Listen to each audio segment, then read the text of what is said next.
Today is National Rainbow Baby Day, which celebrates the birth of a child after experiencing pregnancy loss. About 21,000 pregnancies nationwide result in stillbirth each year, according to the CDC. Michael George has one family's story. It might be better for me to go up. Stephanie Lee is expecting her second rainbow baby. 1.5-year-old Elia is her first rainbow baby, born after a pregnancy loss. Her first child, Elodie, was stillborn at 36 weeks.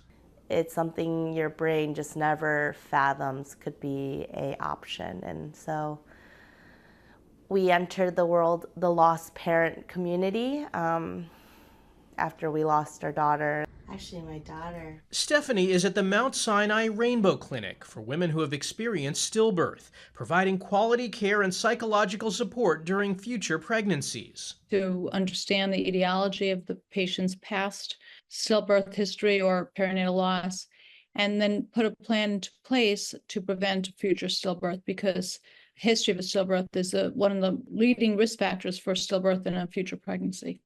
I was recommended to do a pre-conception consultation, and it just put this reassurance and hope in our family. Complications that were overlooked in Stephanie's first pregnancy were discovered. The clinic also helps reduce fear and anxiety. We have built into our program a social worker who is really amazing and meets with the patients. We've also started a peer support group.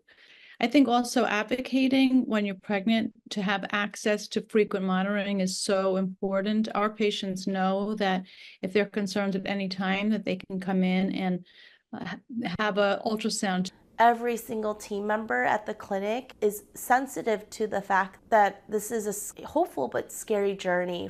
Stephanie says the journey for every parent who's lost a child is unique. We love and relish any opportunity to share about Elodie and her impact on our lives. She wants other families to know support is available. Michael George, CBS News.